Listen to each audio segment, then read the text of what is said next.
May our hallowed gathering this evening help spread the message of peace, harmony, coexistence, and unity, in order that the prophecy of Yeshayahu, Isaiah, be realized in our time.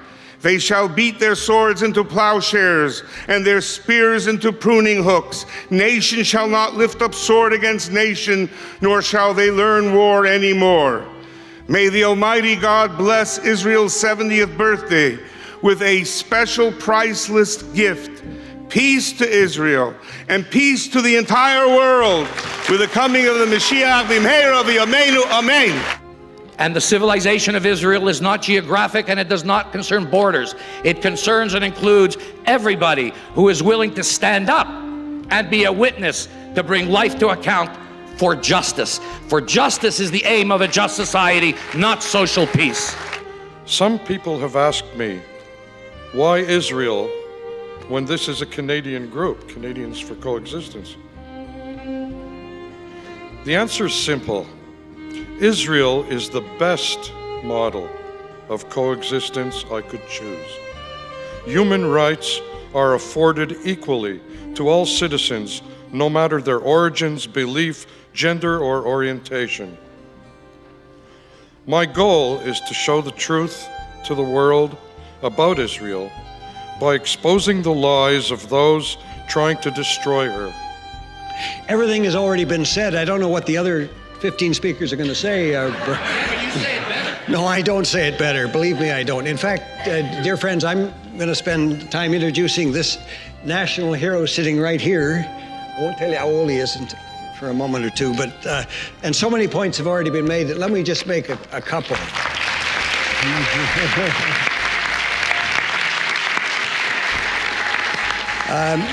What does Israel represent today for the world? In 1948 was a wonderful, wonderful feeling.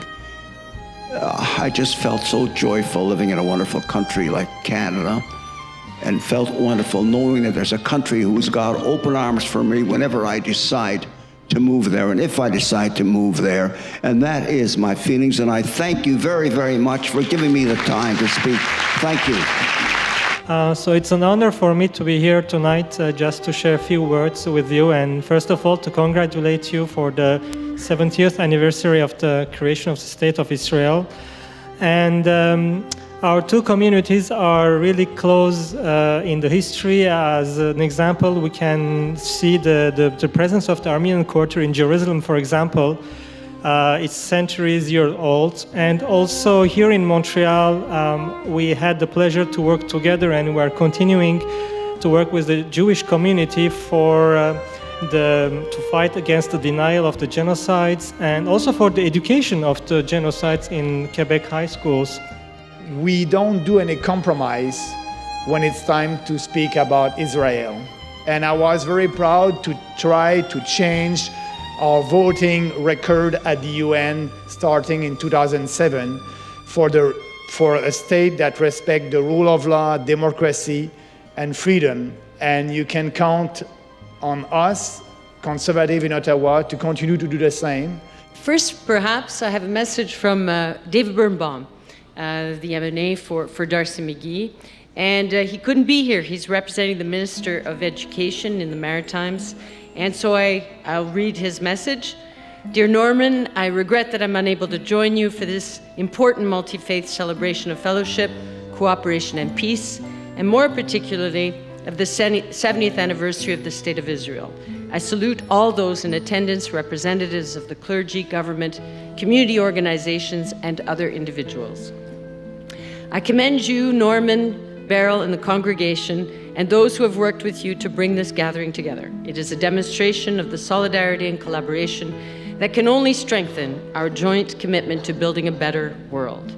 Merci de nous accueillir. Donc it is with great pleasure to be with you tonight to celebrate this 70th anniversary of the creation of the State of Israel. I would like to take a moment to thank Norman Simon and the congregation for hosting us tonight. Tonight's theme, Israel, a light unto nations, comes to us straight from the scriptures. I could see no more fitting way to highlight the many accomplishments of this proud nation, and I look forward to hearing the other testimonials tonight. As you know, Quebec and Israel share a strong connection which finds its source here in Montreal, home to the second largest Jewish community in Canada. It is truly a privilege to be here, and I am grateful for the honor to address such a remarkable and unique audience and to celebrate together the 17th anniversary of the State of Israel. It is a celebration of 70 years of extraordinary achievements, of overcoming tremendous challenges and threats, of outstanding determination, creativity, and innovation, of rebirth, survival, and hope. I would like to take this opportunity to mention that this year, Romania and Israel mark 70 years of uninterrupted diplomatic relations, a singular case in Central and Eastern Europe. I went to Israel last year in the mega mission, and I was part of the mega mission, and not only at RBC we had sponsored the mega mission, but I really was truly impressed. And I can say a lot of great things about Israel, but at the end of the day, it's all about people. It's about people. Careers are about people. Businesses are about people. Government is about people. And nations are about people. It's people that build a nation. And I was so impressed with the people of Israel.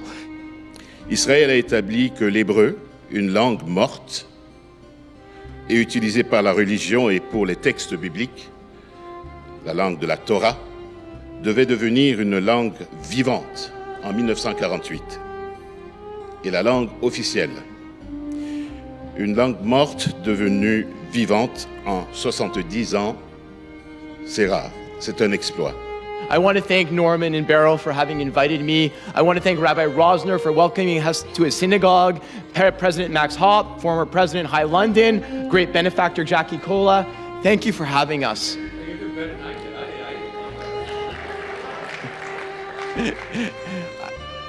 We were here to give testimonial, and I want to give my testimonial about what made me love Israel even more.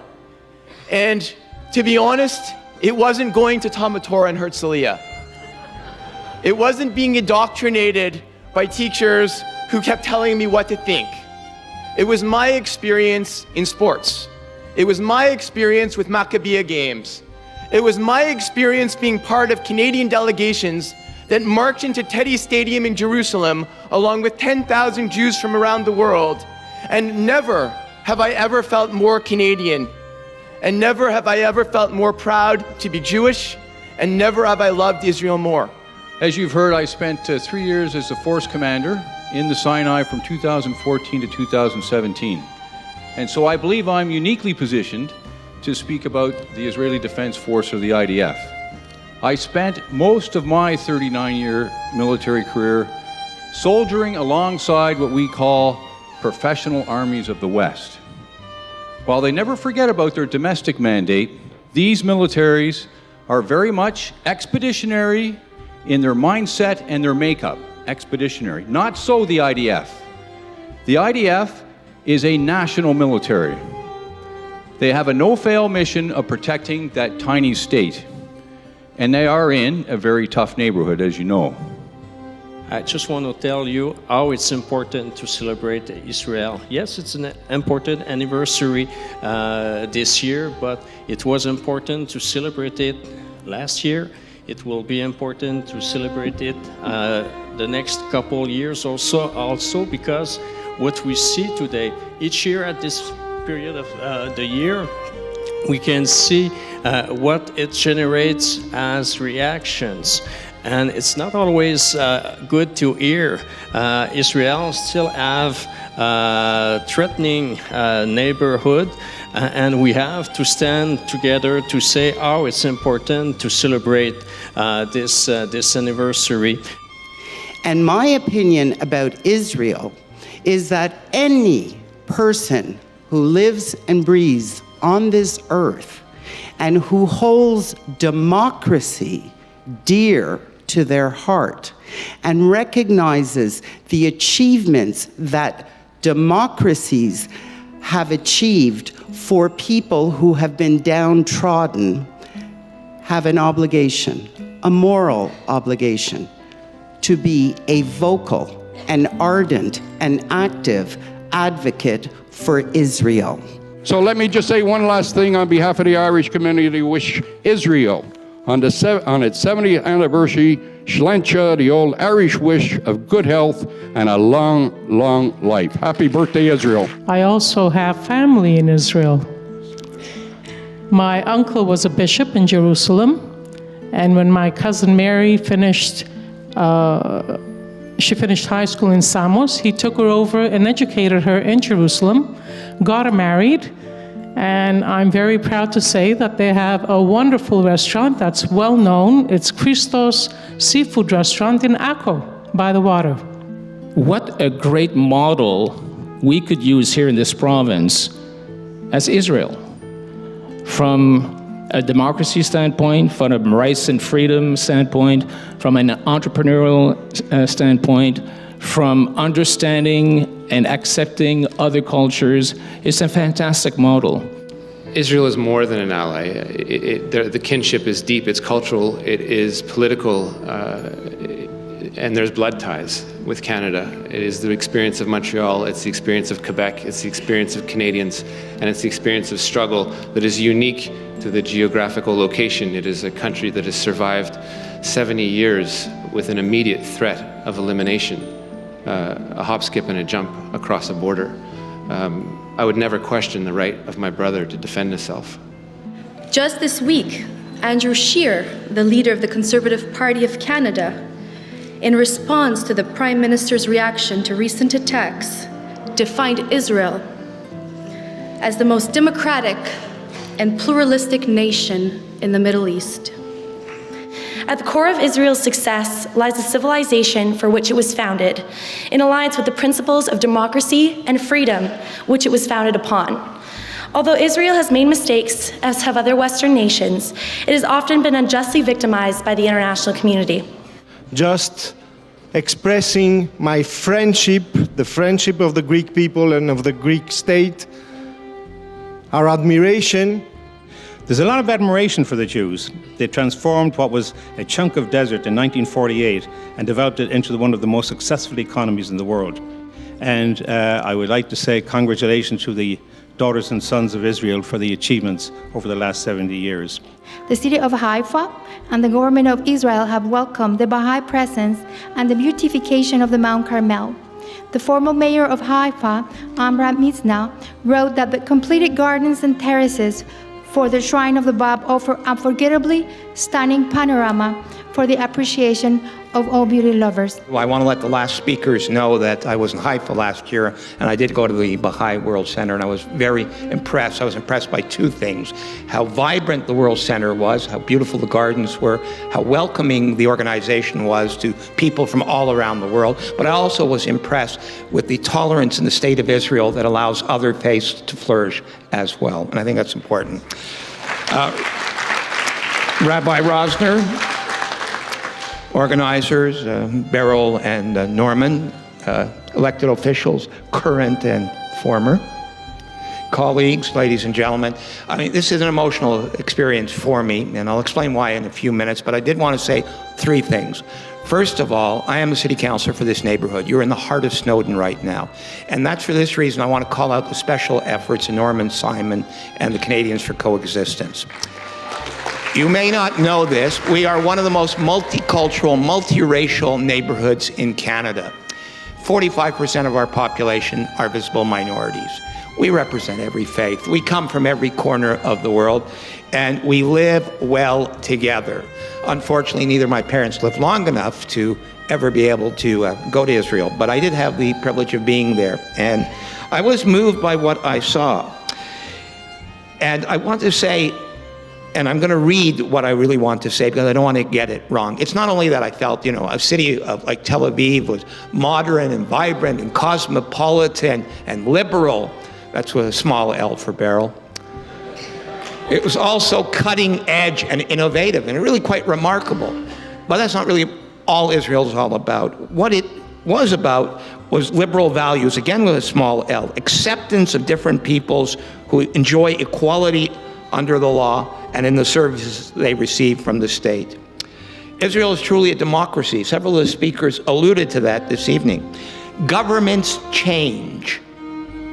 I'm saying that again, governments change. Now, it may seem that this one's been around too long and has a sense of permanence, but Israel has a democratic tradition of change in governments. And in fact, the system allows such diversity of opinion, it's rare for a government to be able to rule by itself. Israel is built on coalitions, reflective of a very diverse public opinion. And I think that's important. And so is the fact that minority rights are respected, and that applies to ethnic, racial, and sexual minorities. Allow me to suggest these liberal values remain the bedrock of the State of Israel, regardless which parties form the governing coalition. These were the values so well instilled by the founders that 70 years later, these values are as strong and relevant today as they were then. Now, it doesn't mean that Jews agree on everything or Israelis agree on everything. Clearly, Israeli democracy indicates that Jews, particularly in Israel, rarely agree on anything, which is why you have a parliament, a Knesset, with 12, 13 different parties, and negotiations are always protracted before a government comes into effect. But let me conclude by saying this. In Israel, governments have a mandate of 4 years, and if you don't like it, you can change it. And that's a bit different than a government next door that is in the 12th year of a 4-year mandate. Or worse, came to power through bloodshed and believes that a democratic government next door doesn't have legitimacy. So ladies and gentlemen, I'm proud to be here this evening, but I want to say that part of the value of this evening is the outreach to all communities. Norman, you will have my support next year as you work to bring Hindus and Sikhs and people of the Baha'i faith and Muslims, both Sunni and Shia, the Jewish community, the Catholic community, Protestant community together. If we can understand each other, we will build a society that is enviable right here in our neighborhood. Amos, until this evening, I didn't think that anything could top last month's beautiful parade through the streets of Montreal. Beryl, Norman, you've done an astounding job of assembling here at Shomrim Laboker so many friends of Israel from all walks of life. Kol hakavod. After recent events in our part of the world and the international media's horrendous depiction of them, it is very reassuring and indeed heartwarming to witness such support. Toda rabah to everybody here.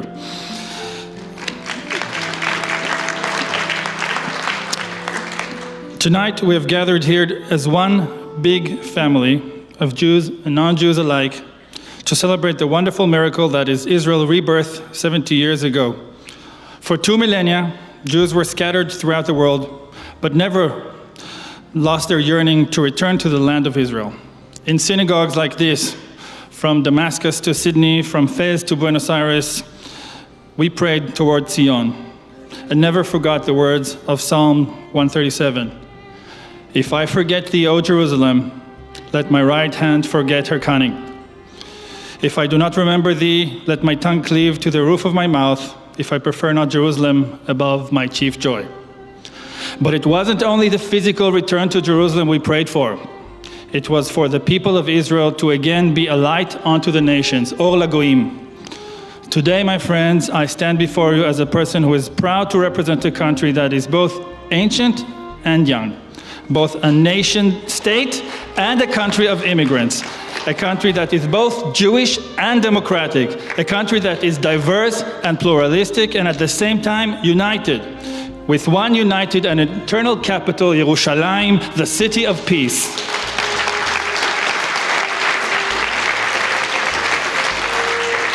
In just over a century, since the beginning of our return to the land of our forefathers, we have succeeded in turning a barren land into an oasis. A land that was, and still is, lacking in natural resources is now a thriving, knowledge-based economy that is on the cutting edge of science, technology, and innovation. A country that was once heavily dependent on foreign aid now shares its know-how with developing countries all around the world. And when there's a major disaster, no matter where, you guessed it, the Israel Defense Forces is the first to deploy on the ground with a fully operational field hospital. Like a beacon in a sea of darkness, Israel stands alone as the Middle East's only liberal democracy. That was the case at the time of the signing of our Declaration of Independence, and it will always be the case thanks to our strong and independent institutions and dynamic civil society. In a region where minorities are often persecuted, Israel, once again, distinguishes itself in its guarantee of civil rights and liberties to all of its citizens, regardless of their gender, religion, ethnicity, creed, or sexual orientation. Furthermore, we reach out and help our neighbors, for example, by supplying water to Jordan, or by providing medical care to Syrians and to Palestinians. Arabic is an official language in Israel alongside Hebrew, and members of our Muslim, Christian, Druze, Cherkessian, and Baha'i minorities flourish in every strata of society, from business to politics, academia, science, entertainment, sport, you name it. Together, Israeli Jews and Arabs lived in mixed cities, Yerushalayim, Tel Aviv, Yafo, Haifa, Beersheba. They work in the same professions and share the same dreams of peace, security, and prosperity for our children and for generations to follow. Israel has always strived for peace, and we will never waver in that pursuit, no matter what our foes drag us into. As we continue to face challenges at home and our periphery, Israel remains as determined and as strong as ever. This strength has its roots not only in our history, not only in the courageous work of our brave men and women who defend our country 24/7, but also from the support of countries and communities such as those represented here tonight. As we celebrate 70 years of accomplishments, we say thank you to everybody here. Thank you for your love and solidarity today and every day. Merci beaucoup. Shukran. Toda rabba.